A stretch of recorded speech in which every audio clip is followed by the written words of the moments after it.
farmers must get maximum returns from their hard work. This will also boost our foreign exchange.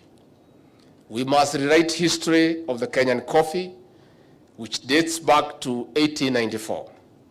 This brand was and still is known across the world by its superior and distinct aroma and flavor.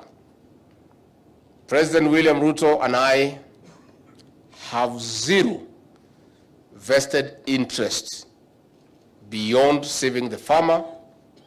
Indeed, coffee is a legacy crop for the Kenya Kwanza administration under Dr. William Ruto. Distinguished farmers, an estimated 800,000 smallholder growers in about 525 cooperative societies are waiting in hope. All eyes are glued to Meru.